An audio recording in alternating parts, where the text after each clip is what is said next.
네, 여러분 안녕하세요. 2024년 7월 16일 10시 2분 막 IMF의 경제 전망 보고서가 1분 전에 발표됐습니다. 자, 몇 가지 내용들을 업데이트를 해서 즉시 분석을 진행해 드려 볼까 합니다. 바로 갈 수 있도록 하겠습니다. IMF 홈페이지에 다음과 같이 더 글로벌 이코노미 이너 스티키 스팟 이라는 부제하에 보고서가 발표됐습니다. 여기서 이너 스티키 스팟, 그러니까 세계 경제가 스티키 스팟에 놓였다. 그러니까 자동차들이 어때요 지금? 꽉 차 있죠. 그래서 막혀 있어요. 원활히 교통이 흐름이 없는 것이고, 특히 이 구간이 어떻다는 거예요? 자동차가 어디를 향해 가는 거예요? 이게 막혀 있는 구간에 도래되는 거예요. 마치 세계 경제가 좀 원활한 흐름이 없는 좀 막혀 있는 구간에 진입한 것 같다. 라고 표현을 하고 있는 그림입니다. 제 얼굴도 같이 제시를 해드리겠습니다. 이제 특히 제가 여기 제시되어 있는 이너 스티키 스팟이라는 표현을 좀 강조하지 않을 수 없습니다. 얼마 전에도 IMF의 홈페이지에서도 이 스티키 스팟이라는 유사한 표현들을 계속 해왔거든요. 그 표현들은 뭐냐면 읽어봐 드리겠습니다. Not yet in the clear. 명확해지지 않았다. 클리어해지지 않았다. 선명해지지 않았다. 뿌옇다라는 거예요. 잘 안 보인다는 거죠. 불확실성이 굉장히 많다. 이 배경이 바로 그겁니다. 이 유리가 뿌에서 앞이 잘 안 보인다 이런 느낌이에요. 또 high debt, slow growth world. 아, 부채 규모가 많고 그래서 세계 경제가 빠르게 패스트 그로스가 아니라 슬로우 그로스, 굉장히 더딘 성장의 흐름, 더딘 회복의 흐름을 보이고 있다라는 뜻입니다. 또 맨 마지막 줄이 뭡니까? 보시는 것처럼 디밍 아웃룩. 그러니까 경제 전망이 디밍하다. 디밍이 뭐야? 딤. 어둡다라는 거예요. 어두워지고 있다. 점점 경제가 어두워지고 있다. 그러니까 IMF가 바라본 세계 경제의 뷰가 제가 지금 제시해 드리는 게 인위적으로 나쁜 말들만 고른 게 아니라 다 대표적인 부제나 제목이나 이런 목차에 해당되는 굵직한 용어들만 가지고 와서 지금 IMF가 스티키 스팟에 놓였다라는 표현을 나름 여러분께 있는 그대로 객관적으로 보여드리기 위해서 최대한 노력해서 설명해 드렸습니다. 제가 왜 이걸 강조하냐면 이게 IMF 경제전망 보고서의 그 표지고요. 보시는 것처럼 여기 부제가 이너 스티키 스팟에 글로벌 경제가 놓여 있다라고 되어 있는데, 근데 우리 기획재정부에서 보도한 보도자료, 그러니까 IMF 경제전망 보고서가 나오면 그 내용을 먼저 받아서 보도자료를 먼저 쓰고요. 그걸 언론에 배포합니다. 그리고 지금 이 순간 정말 수천 개의 언론사에서 이 보도를 반영해서 기사화가 계속 되고 있을 겁니다. 이거는 제가 매년 4번 경제전망 보고서가 발표되니까 제가 그때마다 다 확인을 했기 때문에 이거는 확실합니다. 그래서 정말 많은 수천 개의 기사가 다 쏟아지는데, 뭐 굉장히 죄송한 표현이지만 그 수천 개의 기사가 단 하나도 빠짐없이 그냥 기획재정부에서 발표하는 보도자료를 거의 컨트롤 CV 해서 기사가 나갑니다. 그래서 그 기사 내용이 보통 틀림이 없어요. 다, 그러니까 다름이 없어요. 다 비슷해요. 근데 그러니까 그만큼 이 보도자료가 정말 중요한데, 이 보도자료의 내용이 뭐예요? 24년 세계경제 3.2%, 한국 2.5% 성장 전망, 그리고 글로벌 경제가 양호한 성장세를 보일 것으로 보여지고, 그리고 특히 한국 경제는 보시면 한국 경제는 2.5%로 전망하면서 0.2%포인트 상향 조정했다. 굉장히 높은 수준이다. 근데 제가 지금 제시해드린 잠깐의 키워드들만 가지고도 이 보도자료의 뉘앙스랑 일치합니까? 그러니까 기자들이 부디 이런 보고서를 반영할 때는 꼭 읽고 내주셨으면 좋겠다. 그래서 왜 이런 말씀드리냐면 IMF는 늘상 그 국가에게, 세계 경제에게, 해당 국가들한테 경고의 메시지를 두고 이런 부분 꼭 짚고 가세요. 이런 부분 위험할 수 있으니 꼭 대응하세요. 라는 메시지를 주는 것인데 이렇게 그중에서 좋은 것들만 뽑아서 자화자찬하는 그런 보도자료를 내고 기자들은 그거 그대로 보도자료 받아다가 컨트롤 CV에서 기사를 써버리면 그러면 우리 경제 괜찮다고 인식하는 거잖아요.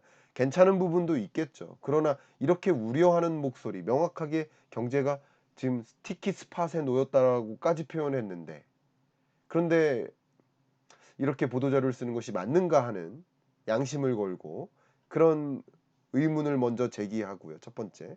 두 번째는 어쨌든 저는 저의 길을 가겠습니다. 저는 명확히 이 IMF 경제전망 보고에서 담고 있는 그 내용을 있는 그대로 전달하기 위해 노력을 하겠습니다. 물론 저도 부족한 부분이 있지만 그냥 아주 드라이하게 그냥 객관적으로 있는 장표들을 가지고 전달을 해봐 드리도록 하겠습니다. 저는 어떻게 어, 지금부터 만약에 기사를 쓴다 그러면 저는 어떻게 기사를 써가는지 한번 들어봐 주시길 바라겠습니다. 세계 경제 성장률이 보시면 지난 약 10년 동안의 평년 성장률이 3.5에서 7%, 3.7%. 그러면 제가 경기가 둔화한다, 경기가 침체된다라는 표현은 어디다 쓴다? 잠재 성장률, 평년 성장률을 밑돌 때 쓴다. 그리고 절대 경제 위기라는 단어를 함부로 쓰지 마셔라. 이런 말씀 강조했죠. 그러니까 2020년 팬데믹 경제 위기 때 이때 세계 경제는 경제 위기를 경험한 겁니다. 매번 경제 위기가 아닙니다. 어제도 경제 위기고 오늘도 경제 위기입니까? 작년도 경제 위기고 올해도 경제 위기입니까? 4월에 경제 위기설 났고 그러면 5월 경제 위기설이고 9월 경제 위기설입니까? 경제 위기가 그렇게 자주 빈번하게 나타나는 것이 아니에요. 경제 활동이 이렇게 급격히 수축되는 경우를 경제 위기라고 합니다. 23년 경제, 세계 경제가 지독히 어려웠습니다. 좋았다는 게 아니에요. 지독히 어려웠어요. 그래서 제가 23년 경제 전망서를 뭐라고 했어요? Great Recession 23년 경제 전망. 24년 올해 경제도 어렵습니다. 스태그플레이션 2024년 경제 전망. 어려운 경제를 이야기하는 겁니다. 그러니까 잠재 성장률, 평년 성장률을 밑도는 국면인데 이 밑도는 국면에서 지지부진하게 딱 막힌 것처럼 뭔가 이 돌파구를 찾고 회복되거나 탈출구를 찾아서 이 어려운 공경에서 빠져나오는 그런 모습이 아니라 그냥 이 저성장에 갇혀 있다라는 표현인 거예요. 세계 경제가. 그런데 지금은 그 흐름을 본 거고 조정치를 볼게요. 그러니까 4월에 전망치를 냈을 때 24년 3.2%로 전망했는데 여전히 3.2%. 그리고 이 3.2%는 뭐 최악으로 봤을 때보다는 뭐 좋게 보고는 있지만 어쨌든 뭐 22년 10월 수준의 전망치랑 크게 다름이 없습니다. 그리고 25년 전망치 같은 경우도 낙관적으로 봤을 때보다는 뭐 좋지 못하고요. 물론 3개월 전에 봤을 때보다는 24년 경제가 그래도 조금은 좋다라는 느낌이지 이게 0.1%포인트 상향 조정한 게 세계 경제가 양호하다라고 평가하기는 좀 어렵습니다. 물론 23년 경제보다는 24년 경제가 낮고 또 24년보다는 25년이 나은 흐름이라고 볼 수는 있지만 이렇게 꽉 막힌 더딘 회복세의 경제 속에서 이 경제가 좋다라고 평가하기는 어렵겠습니다. IMF는 여전히 경고의 메시지를 던지고 있습니다. 제가 경제 위기와 경기 침체를 구분하셔야 된다고 했고 경기 침체를 구분할 때는 일단은 외환 위기, IMF 외환 위기, 오일 쇼크에 따른 경제 위기, 또 글로벌 금융 위기 2008년, 2020년 팬데믹 경제 위기. 이 네 번이 경제 위기예요.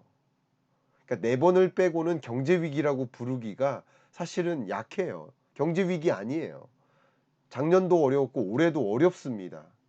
제가 24년 경제 전망서 쓸 때 뭐라고 했습니까? 오르막 올라와 또 오르막이다 라는 표현을 썼었죠. 첫 문장, 24년 경제 전망서 첫 문장을 제가 한번 읽어 드리겠습니다. 오르막 올라와 또 오르막이다. 다 올라온 줄 알았는데 또 남았다. 힘겹게 올라온 오르막에 무겁게 내딛는 발걸음.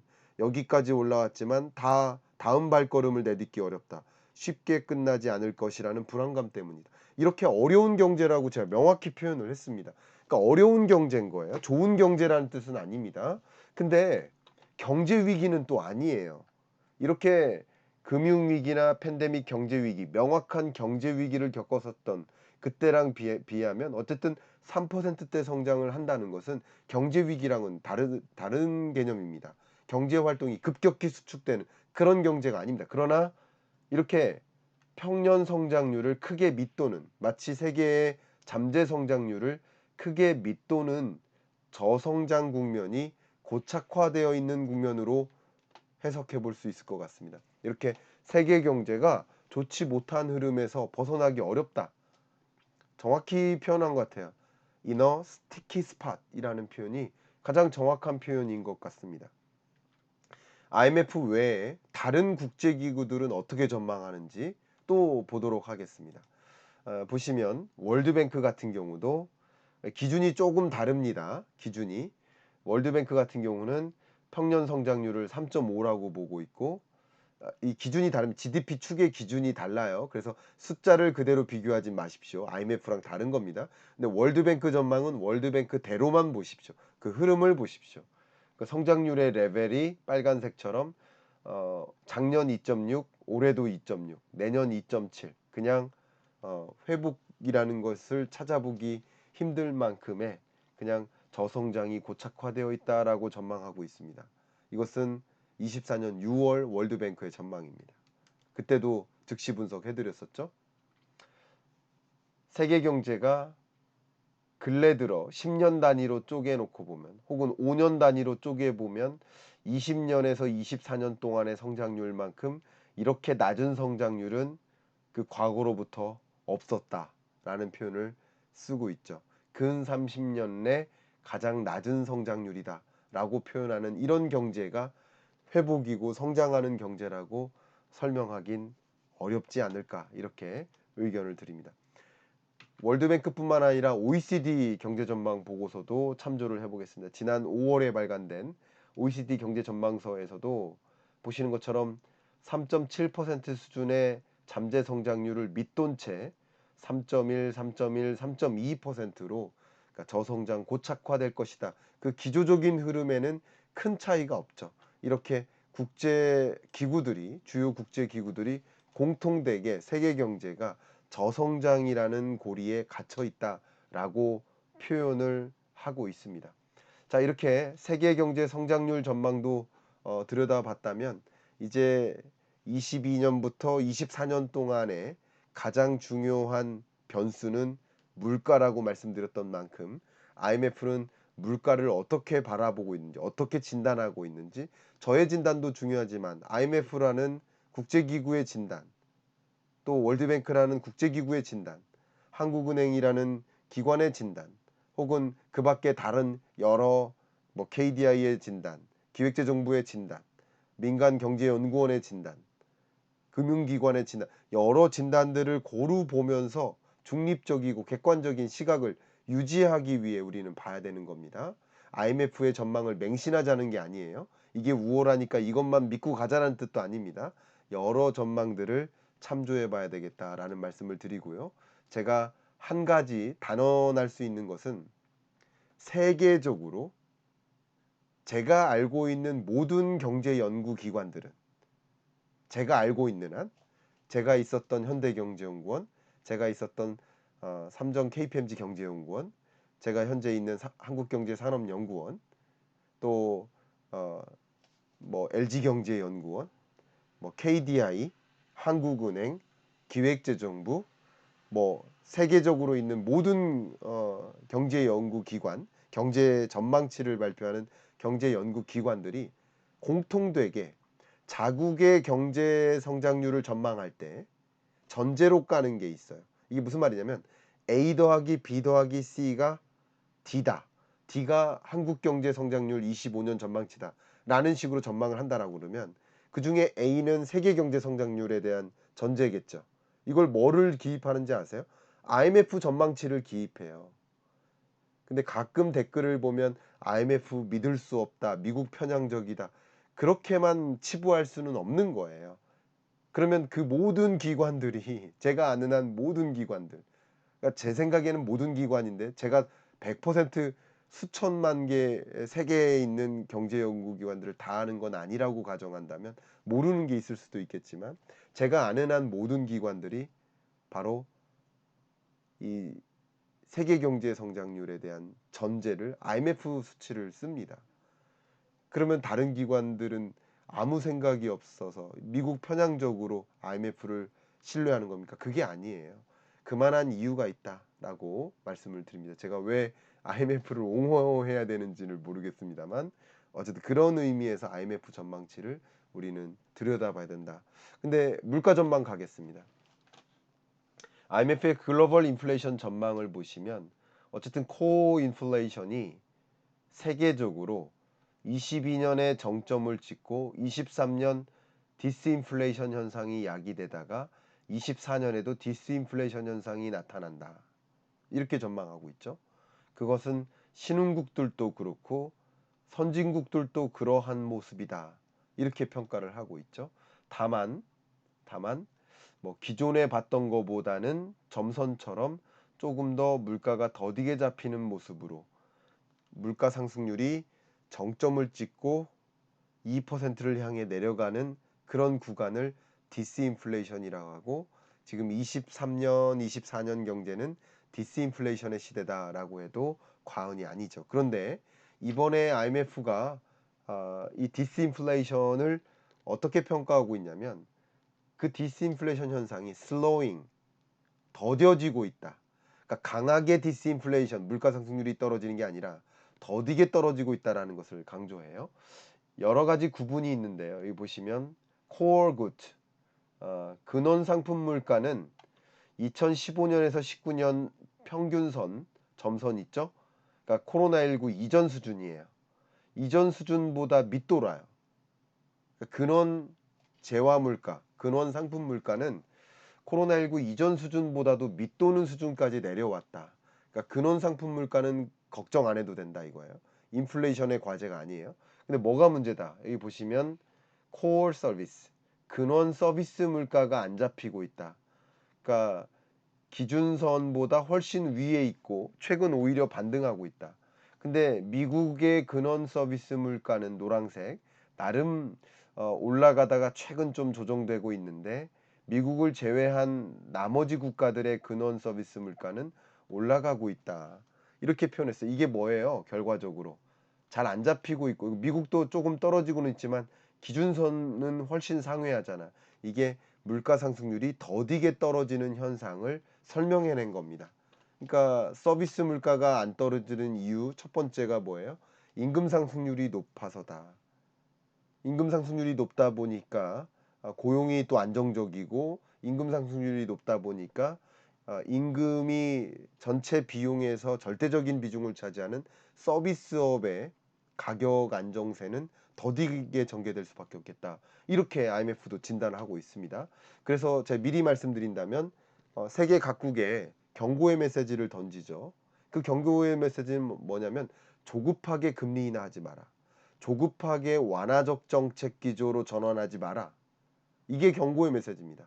물가 안정화의 흐름이 더디기 때문에 조급하게 좀 너무 과도하게 선제적으로 경제가 너무 어렵다고 선제적으로 금리 인하하지 마라. 천천히 금리 인하하라.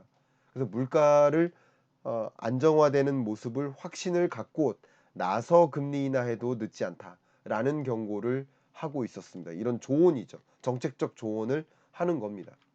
또 주요국들의 전망치를 공유해 드리겠습니다. 미국 경제 전망 보시면 미국 경제는 이 빨강색처럼 흘러갈 것으로 전망합니다. 전체 흐름은. 그래서 23년 경제가 좋았죠. 24년 경제도 나름 좋을 겁니다. 빨강색 2.5, 2.6%니까. 근데 25년 전망치는 1.9%로 많이 내려올 것으로 전망합니다. 그러니까 미국 경제도 이제 소프트 랜딩이라는 고금리와 고물가의 역습을 이제 받아들이게 될 것이다. 물론 1.9% 성장이 나쁜 건 아니에요. 미국 경제의 잠재 성장률이 2%, 2.1%라고 한다면 그것보다 소폭 밑도는 경제. 그러니까 매우 완만한 마일드한 경기 침체. 제가 마일드한 경기 침체라는 표현을 아마 100번 넘게 쓴 것 같네요. 소프트 랜딩이라는 표현인 거죠. 그런 경기 침체지 미국 경제가 하드 랜딩 오고 우당탕탕하고 그래서 기업들의 실적이 급감하고 그런 경제가 아닙니다. 그러니까 미국은 경기를 선방한 거예요. 고용도 안정적으로 잡은 거예요. 물가 안정만 되면 물가 안정이라는 확신만 있으면 그때 금리를 정상화해 나가는 5.5가 아니라 뭐 5.0, 4.5, 3.5를 향해서 금리를 정상화하는 수순을 가져가면서 또 경기를 부양시키는 노력을 할 겁니다. 그렇기 때문에 경기가 안 꺼진 상태에서 물가는 물가대로 잡혔으니 금리 정상화 기조로 가니까 기업들의 실적도 나름 괜찮고 물가는 물가대로 잡히고 또 금리도 떨어지니까 또 신규 투자가 유입되고 이런 현상들을 야기할 수 있겠다. 다만 종전 전망치가 2.7%였는데 4월에 이번 7월에는 2.6%로 소폭 내려잡은 배경은 지난 1분기 실적 발표 있었죠. GDP 발표. GDP 실적 발표가 있었죠. 그게 예상했던 것보다 안 좋죠. 1.4%니까요. 그걸 반영한 그 실적치를 반영한 성장률이다. 이렇게 볼 수 있겠습니다. 다른 큰 변화는 없는 거고 1분기 실적치를 반영해서 조정한 것이다. 이렇게 생각해 주시면 좋겠습니다. 이렇게 미국 경제에 대해서 리비전, 수정 조정하게 된 그 배경이 있는데 앞에 말씀드렸던 것처럼 종전에 봤던 미국 경제는 점선처럼 흘러갈 것으로 생각했는데 생각했던 것보다 1분기 실적 증감률, 그러니까 GDP 증가율이 크게 꺼졌기 때문에 그걸 마저 반영한 성장률이기 때문에 이 차이값만큼 GDP 증가율이 2.7에서 2.6으로 하향 조정된 것이다. 이렇게 생각해 주시면 도움이 되겠습니다. 이제 중국 경제로 갈게요. 중국 경제 같은 경우는 24년 7월 보세요. 기존 전망치가 4.5였는데 5.0으로 기존 전망치가 4.1이었는데 4.5%로 각각을 0.4%포인트씩 상향 조정했습니다. 제가 계속 중국 경제를 설명해 드리면서 뭐라고 말씀드렸냐면 중국 경제가 예전만큼 고성장하지 못한다. 그러나 중국 경제가 망하는 것은 아니다. 얼마 전에도 유럽 경제 말씀드리면서 유럽 경제가 뭐 저성장이고 그냥 정체되어 있는 경제인데 망하는 경제는 아니다라고 말씀드렸죠. 그러니까 폭망하고 뭐 중국 경제가 뭐 완전히 무너질 것처럼 이렇게 설명하는 것은 좀 과한 감이 있다. 이렇게 의견을 드리고요. 제가 지속적으로 드리는 말씀 똑같습니다. 그런데 더군다나 24년 연내에는 중국의 정책들, 경기 부양책들, 특히 이구환신과 같은 내구재를 그만 소비, 내구재를 이제 과거 쓰던 내구재를 버리고 옛 것을 버리고 환신, 새로운 것으로 교체해라. 내구재를 지금 교체하면 자동차라든가 가전제품, 컴퓨터 이런 것들 내구재를 교체하게 되면 그때 그 보조금을 주겠다. 그러니까 지금 보조금 줄 테니 보조금 받아서 많이 사라. 이런 정책이 이구환신이에요. 근데 이구환신 정책을 도입할 때마다 중국 경제가 좀 급했던 경향들이 있는데 도입했을 때 어쨌든 즉각적인 효과가 나타났습니다. 그러니까 중국 경제로 하여금 수출 경기가 지금 회복되고 있고 내수 경기도 뭐 부진하지만 부동산 경기도 부진하고 하지만 그래도 종전에 봤던 것보단 나은 모습이에요. 자, 그렇게 보시면 좋겠습니다. 이구환신 정책 같은 것들이 그래도 효과가 있다라고도 볼 수 있고 수출도 역시 효과가 있다고 보는 거예요. 그런데 조정한 것 한 가지를 보셔야 되고 여러분 보실 때 항상 조정치를 봐야 되고요. 조정한 결과 어쨌든 그 흐름을 보셔야 됩니다. 흐름이 어때요? 5.2, 5.0, 4.5. 중국 경제가 고성장세에서 저성장화되고 있다는 것은 명확한 사실인 거예요. 조금 더 볼까요? 중국의 경제 성장률을 보시면 제가 계속 이걸 보여드리는데 한때 14.2%라는 고성장을 했던 중국 경제가 어느새 10%, 9%, 8, 6%대로 떨어져서 5.2%, 그리고 올해는 5.0, 내년은 4.5, 이렇게 추세적으로 본다면 저성장 고착화, 이제 고성장은 끝났다, 중성장화 간다, 그리고 저성장 흐름으로 가깝게 간다, 이런 흐름으로 중국 실물 경제를 들여다보는 것이 더 적합하겠다. 물론 트럼프가 등장하면 미중 패권 전쟁이 더 격화될 것이고 그것에 따른 영향이 또 있을 겁니다. 트럼프 당선되면 그 이후에 IMF가 경제전망 보고서를 발표할 때 그 영향을 또 가늠하고 중국 경제를 또 수정 조정하겠지만 지금으로서는 그런 변수니까요. 변수가 어떻게 전개될지 모르니 그런 것을 그냥 변수를 없다고 가정하고 상수화해 놓고 전망을 이렇게 하는 거라고 해석해 드리겠습니다. 자, 마지막으로 한국 경제 전망을 소개해 드릴까 합니다. 자, 한국 경제 성장률 전망치는요. 말씀드렸던 것처럼 종전 전망치가 2.3이었는데 2.5%로 상향 조정했습니다. 0.22%포인트 상향 조정했어요. 근데 제가 올해 성장률은 사실 아무 의미 없다라는 말씀을 계속 드렸죠.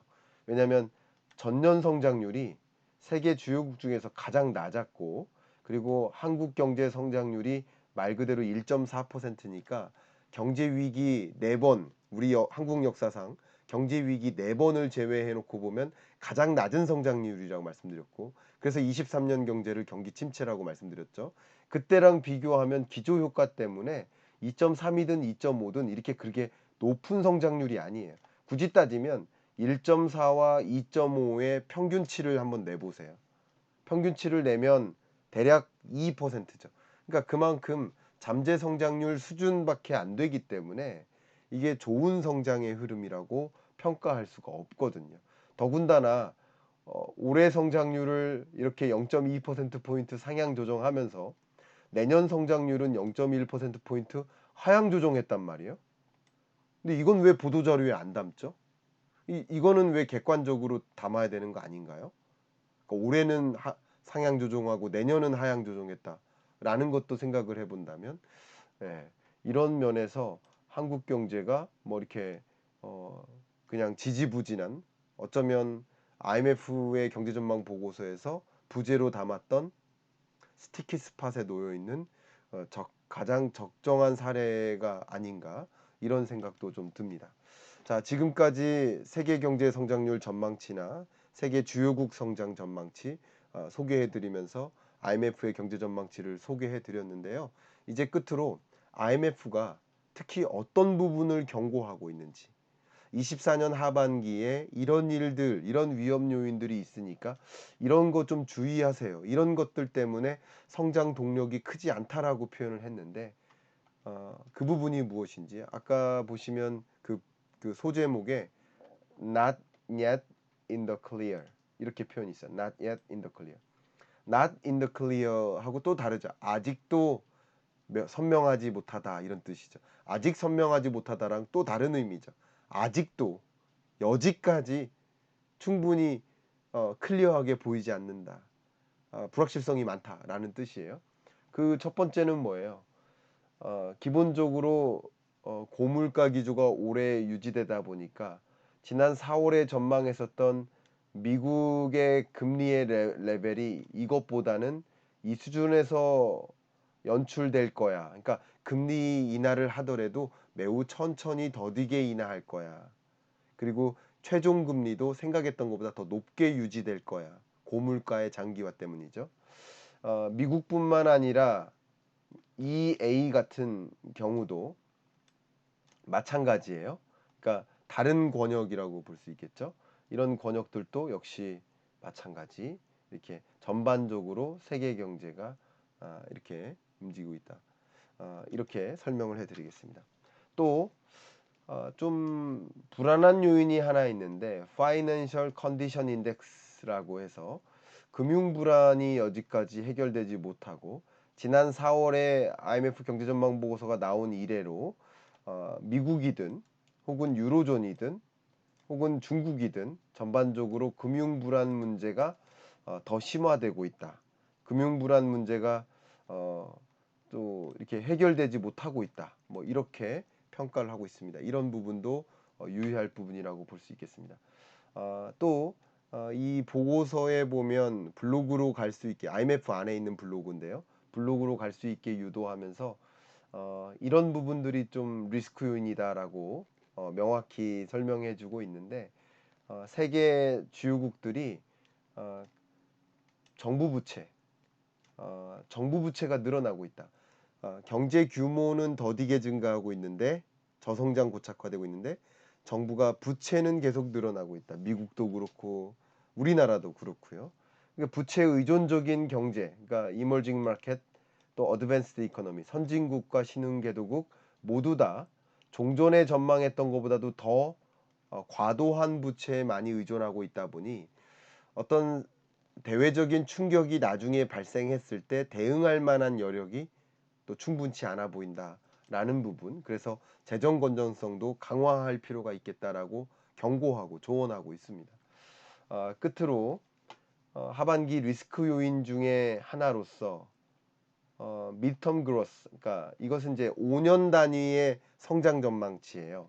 근데 emerging market, 신흥개도국뿐만 아니라 어드밴스드 이코노미, 선진국 권역들도 신흥국도 선진국도 모두 다 저성장 고착화되고 있는 거예요. 이렇게 저성장 고착화되고 있다라고 평가하고 있는 거예요. 세계 경제가 저성장의 고리에서 벗어나기 힘들다라고 평가를 하고 있습니다. 이게 IMF의 경고이고 이런 IMF의 경고 메시지 어떤 부분들이 변수가 있고 이런 변수들이 위협적이기 때문에 충분히 하반기에 하방 리스크로 작용할 수 있으니 이런 부분들을 잘 감내하고 이겨내야 된다. 예를 들면 기획재정부한테 조언한 게 뭐예요? 쉽게 말하면 과도한 부채 의존하지 마라. 부채 경감해라. 재정 건전성 살펴라. 라는 거죠. 통화정책 기조도 점진적인 완화의 움직임을 가져가라. 이런 조언을 한 거예요. 근데 그런 조언이 사실은 중요한 거라고 저는 생각을 하고 이런 것들이 더 보도자료에 담기고 기사화 됐을 때 우리 경제 주체들이 올바른 경제관을 함양하고 어떤 부분들이 유의할 점인지 더 착안하고 대응할 수 있지 않을까 그렇게 우리가 경제를 정확하게 진단하고 판단할 필요가 있지 않을까 하는 의견까지 드립니다. 끝으로 제 책 소개해드릴 기회를 좀 부탁드리도록 하겠습니다. 많은 분들이 경제를 이렇게 알고 싶은데 어떻게 시작을 해야 될지 모르겠다. 어떻게 경제 공부 시작합니까? 오늘도 제가 GDP에 대한 개념을 많이 말씀드렸는데 GDP에 대한 개념이 충분히 장착이 되신 분들은 오늘 이야기가 더 술술술 들리실 텐데 GDP의 개념이 좀 뿌옇다라고 한다면 명확히 내 것으로 와닿지 않을 수 있겠죠. 부디 그러신 분께는 경제 입문서 살펴보시기를 추천드리겠고 경제 입문서를 보신 분들은 경제 전망서까지 보시면서 제가 9월 25일 날 발간될 2025년 경제 전망서를 탈고를 3분의 2 정도 했습니다. 25년 전망서도 기대해 주시고 같이 2025, 26, 30년, 2050년까지 전망서 꾸준히 모아주시기를 좀 부탁드리면서 이상 녹화 마무리하도록 하겠습니다. 즐거운 하루 마무리하시고 즐거운 하루 또 시작하시길 바라겠습니다. 감사합니다.